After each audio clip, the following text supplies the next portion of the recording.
Bonjour à tous et bienvenue dans cette nouvelle vidéo. Aujourd'hui on se retrouve avec mon chapeau pointu et ma baguette magique puisque je pensais vous faire un tag, le tag un sort, un livre.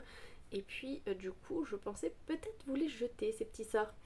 Non, je plaisante. Mais voilà, on se retrouve bien pour un tag et je me suis dit que j'allais sortir le déguisement pour la vidéo.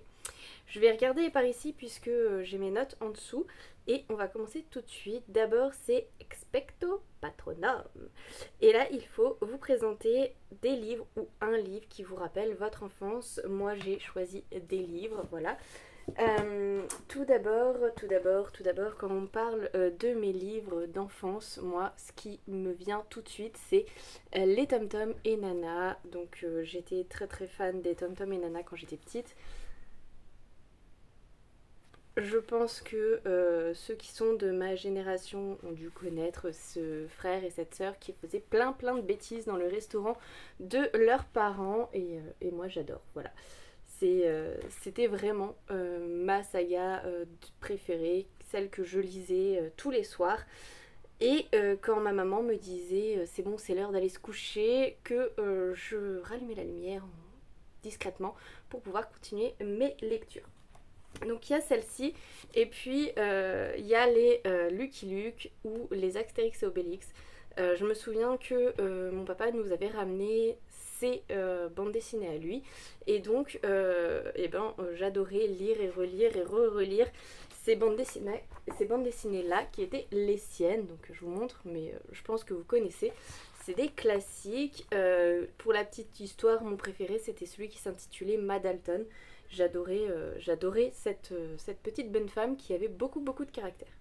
Et puis pour finir, j'aurais pu choisir un autre roman, mais c'était vraiment celui-ci qui correspondait parfaitement à mes souvenirs d'enfance. C'est le roman, le vrai premier roman qui m'a fait entrer dans la lecture. Je pense que je fais partie de ceux qui ont lu, relu, re-relu les Harry Potter. Celui-ci n'était pas le premier, c'était ceux qui étaient parus dans la collection Folio. Attendez, vous avez cette collection-là. Voilà, Folio Junior. C'était les premiers qu'on avait, que mes parents ont achetés. Et du coup, ils sont restés dans la bibliothèque de mes parents. Et ceux-là, c'est ceux que mon chéri m'a offert pour mon anniversaire. Il me semble, il y a quelques années. Et je suis ravie d'avoir ma propre collection parce que je pense que d'ici peut-être 1 ou 2 ans, mes enfants pourront les lire. En tout cas, peut-être Lilian et puis après Juliane et pourquoi pas Aria dans quelques dans de nombreuses années parce qu'elle est bien pitchounette, mais voilà, je les garde pour eux, pour moi et c'est très cool d'avoir sa petite collection à la maison. Moi, voilà, c'était obligé que j'ai dans ma bibliothèque les tomes Harry Potter.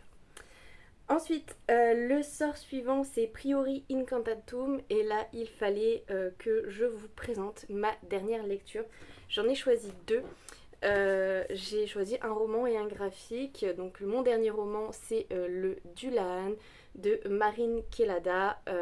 Ici, on est en Irlande, dans une forêt, et un groupe d'amis se font une soirée au coin du feu.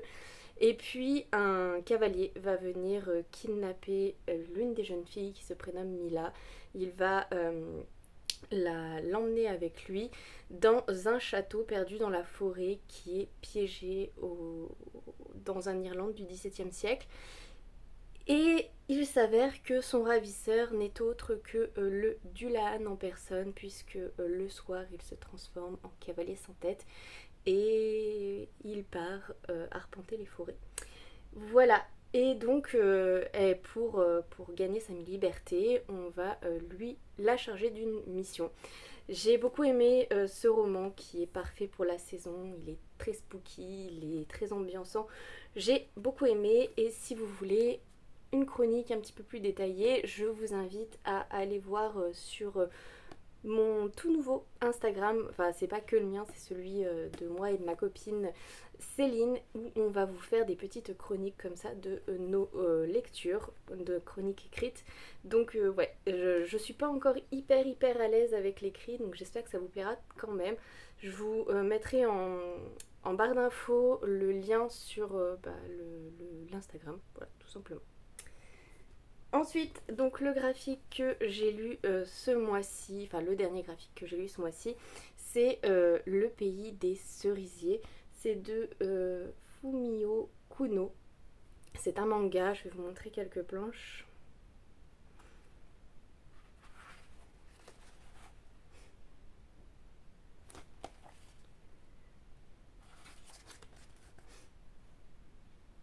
Voilà. Vous avez vu, il y a des petits post-it. C'est vraiment très très rare que je mets des petites annotations comme ça dans mes lectures. Il faut vraiment qu'il y ait des citations, des passages qui me plaisent énormément et que je veuille retrouver. C'est Bounty qui vient d'arriver. Bah oui, je suis désolée si vous bougez.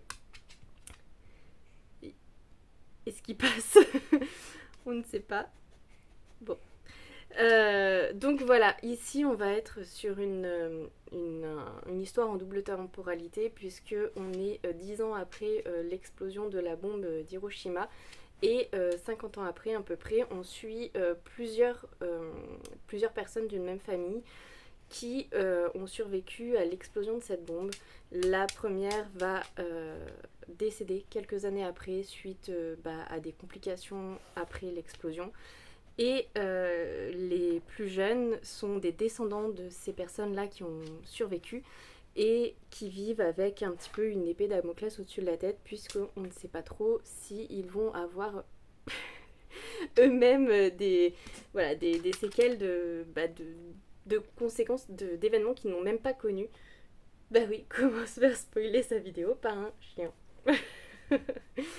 Donc voilà, c'est une... Pardon, excusez-moi, je bouge Bounty. Voilà.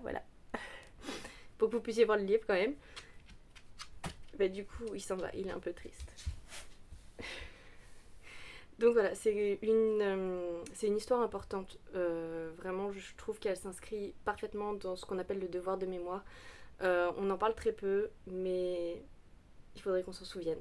Voilà, pour tout simplement pour pas oublier, pour pas que ces personnes-là soient décédées pour rien et que ça rentre dans les mémoires collectives en fait. Donc voilà, vraiment, je pense que je ne lui rends pas justice là comme ça en vidéo, mais j'ai pu écrire mes émotions sur le moment et vraiment ce que j'en ai pensé, ce que j'en ai ressenti et voilà, je pense que la chronique écrite lui fera bien plus bel hommage. En tout cas, c'était très émouvant, c'était très poignant et je le vois pas beaucoup passer, donc je vous le mets là et je vous le recommande. Voilà. Ensuite, le troisième sous-catégorie, c'était Allo Mora, et un livre qui t'a ouvert les portes d'un nouveau genre. Et là, je vais vous parler de Fable. Donc c'est un comics, donc Bill Willingham et Mark Buckingham. Donc là, je vous présente le volume 1. C'est paru aux éditions Urban Comics. Je vais vous montrer quelques illustrations. Oh, peut-être pas celle-là.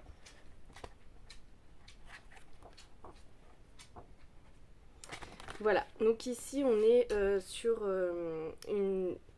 C'est pas une réécriture de contes, mais on est avec les personnages des contes de fées qui, suite à une invasion dans leur monde à eux, ont dû fuir et sont venus dans le nôtre. Et ça fait des centaines d'années qu'ils sont parmi nous, ils ont su s'adapter et vivre parmi nous.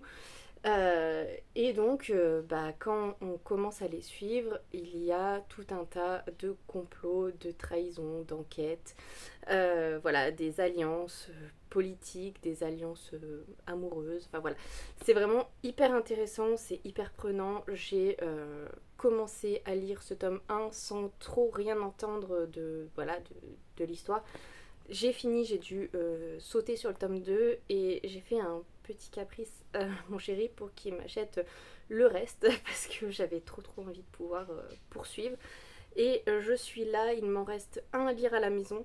Il y en a un qui me manque, qui est déjà sorti et les sorties suivantes ne sont pas annoncées. Donc j'ai un petit peu ralenti le rythme parce que j'aimerais bien pouvoir faire durer cette saga dans laquelle je suis super bien. Et donc c'est une découverte parce que pour moi DC Comics c'était vraiment Batman, comment elle s'appelle, Harley Quinn, le Joker, vraiment vous voyez tout ce qui tourne autour des super-héros. Et j'ai découvert donc les comics d'une autre façon et j'aime beaucoup. Voilà. Ensuite, Ridiculous, donc c'est un livre qui vous a fait rire. Alors, je ris pas beaucoup lors de mes lectures. J'ai plus facilement la petite larmichette que le rire. Voilà, j'ai pas le rire facile. Et donc, je vais vous présenter plutôt un personnage qui me plaît beaucoup et qui me fait beaucoup rire. Donc, c'est dans Gardien des cités perdues. Je vous montre le tome 3 parce que j'ai prêté le tome 1 et le tome 2. Et donc, ici, c'est Kif, l'un des personnages secondaires qui est assez malmené dans la saga, en tout cas à un certain passage et qui me plaît beaucoup. Je trouve qu'il est très très drôle ce personnage et donc voilà, j'aime beaucoup les personnages secondaires qui me font rire. Il y en a un autre, mais comme je vous présente le livre après, voilà, j'en parlerai tout à l'heure. Ensuite, Sonoris, un livre que tout le monde devrait connaître. Et là, j'ai un petit peu abusé, je vous en ai sorti 3. Voilà. J'ai bien regardé ma bibliothèque pour essayer de vous trouver un livre qui tout le monde devrait connaître. Et puis, j'ai pas réussi à me décider. Du coup, j'ai pris les 3. Tout d'abord, j'ai choisi La quête des Willan de Pierre Bottero. Pardon. Donc, c'est le tome 1, Un monde à l'autre. Pourquoi, du coup, ce livre? Parce que je trouve que c'est un très très bon livre pour débuter la fantasy. Moi, je l'ai lu sur le tard et j'ai quand même vraiment aimé. Et je regrette de ne pas l'avoir découvert plus tôt. Peut-être en même temps que Harry Potter. Enfin voilà, c'est vraiment trop bien, c'est accessible, c'est un petit peu facile comme univers de fantasy, mais en même temps, ça a déjà plusieurs années. Mais je trouve que c'est hyper. Comment dire? C'est hyper bien fait pour les jeunes adolescents et comme pour une première lecture de fantasy, je trouve que c'est parfait. Ici, on va suivre Camille qui, du coup, est une jeune fille qui vit dans notre monde, sauf qu'un jour, elle va se faire percuter dans, enfin, par un camion, un poids lourd, je crois. Et au lieu de, en fait, de mourir ou d'être blessée, en fait, elle va faire ce qu'on appelle un saut et elle va se retrouver projetée dans l'univers de Gwendalavir, j'aurais dû regarder. Gwendalavir, oui c'est ça. Et elle va apprendre finalement qu'elle fait partie de ce monde un petit peu féerique, magique, et qu'elle a grandi parmi nous, mais qu'elle n'est pas tout à fait humaine. Elle a des pouvoirs, elle pratique la magie du dessin, et ça vraiment c'est une façon de faire la magie que je trouve hyper cool. Enfin voilà, c'est hyper artistique, c'est hyper travaillé, c'est tout un univers, j'ai adoré et j'ai jamais retrouvé ça ailleurs, donc vraiment très très cool. Et voilà, donc je vous le recommande, je le recommande aux jeunes. La première, c'est des trilogies. Vous avez du coup La quête des Willan, donc c'est 3 tomes. Ensuite vous avez Le monde des Willan, c'est 3 tomes. Ensuite vous avez Elana, donc La marche aux dômes, c'est 3 tomes. Enfin voilà, c'est plusieurs trilogies qui se suivent et c'est hyper hyper prenant, hyper intéressant et je vous le recommande vraiment très chaudement. Si vous avez des enfants, je dirais autour de peut-être 12-13 ans qui sont au collège déjà, qui font des bonnes lectures parce qu'ils font 300 pages. Donc voilà, je le recommande vraiment très chaudement. Celui-là, c'est l'un de mes préférés. Voilà. Ah, et c'est dans celui-là aussi où il y a du coup le personnage secondaire qui est vraiment très très drôle.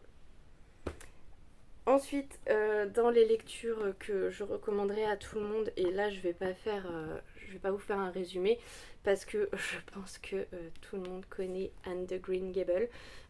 C'est un classique, mais mon Dieu ce que c'est réconfortant, doudou, c'est parfait en fait. C'est une petite Madeleine de Proust. C'est une lecture qui fait du bien.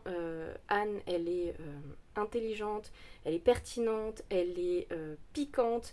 C'est ce genre de personnage féminin qu'on veut voir et ça fait trop du bien. Voilà. Et ça, à offrir à toutes les filles, pareil, on adore. Hein.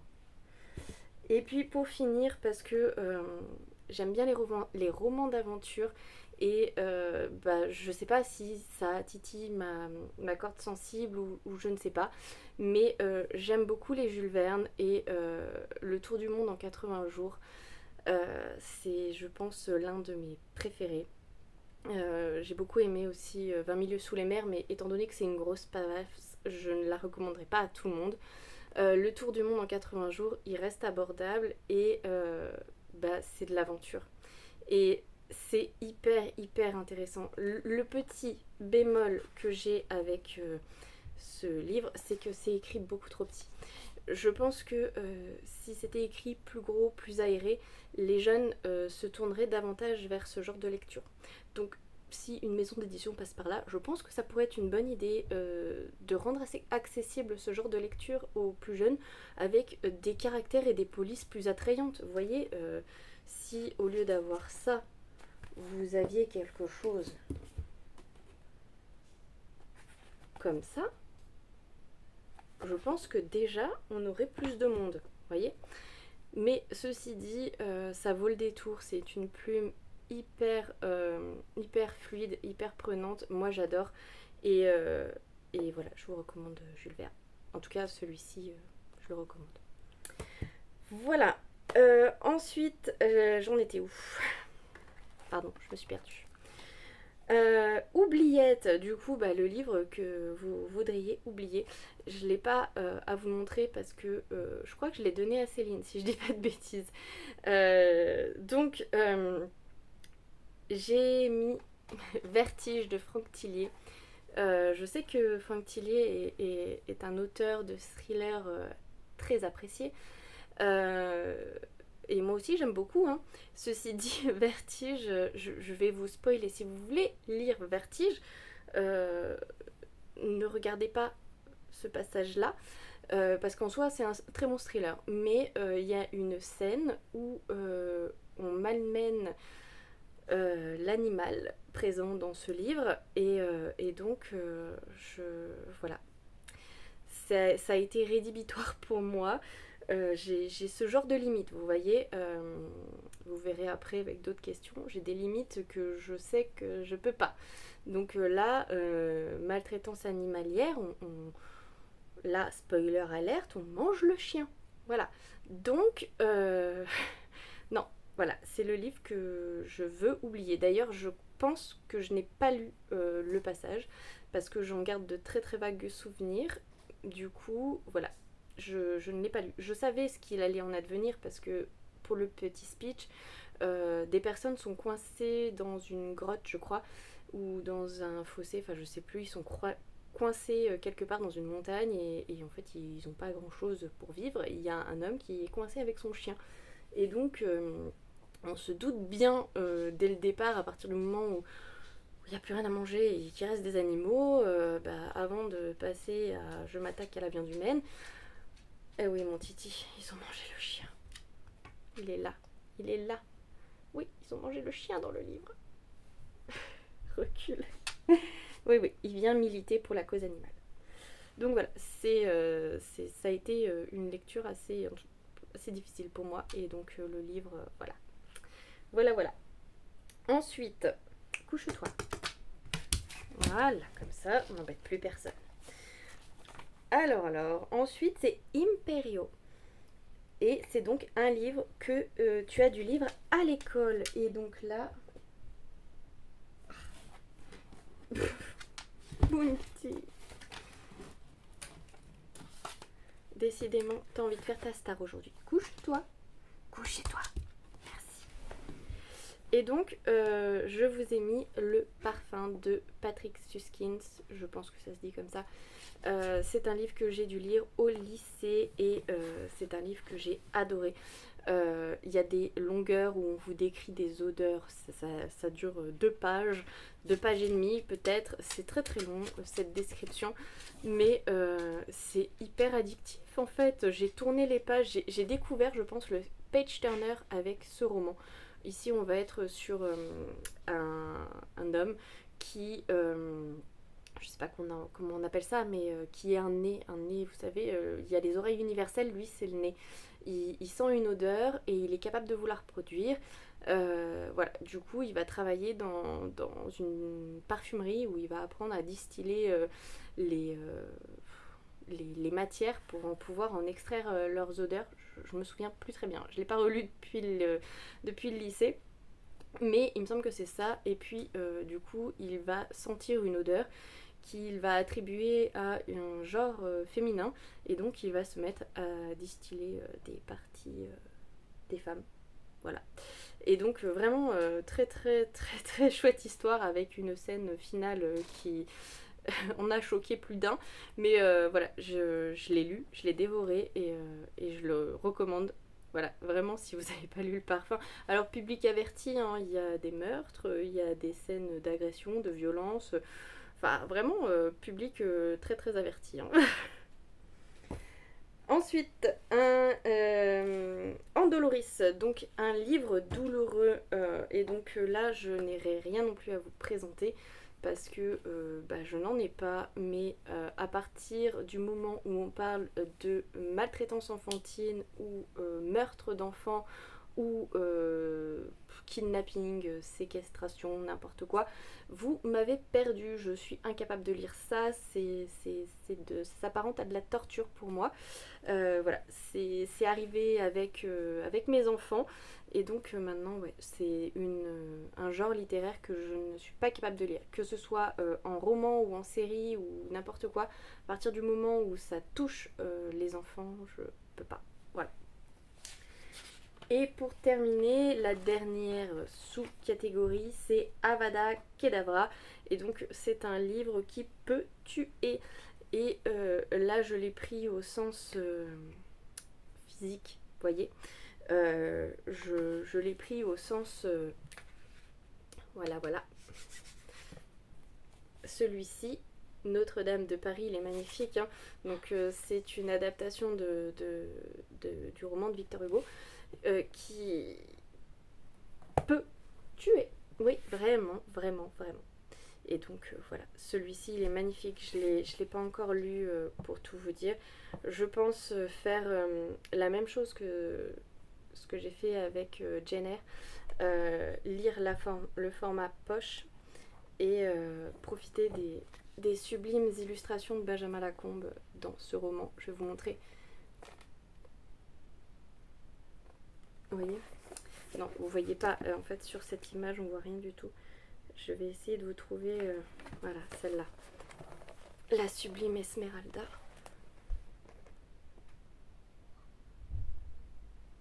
Voilà, c'est magnifique, mais c'est un livre objet en fait. Il fait partie d'une collection. Je vais vous montrer aussi, hop, le portrait qu'il a fait de Victor Hugo que je trouve juste dingue.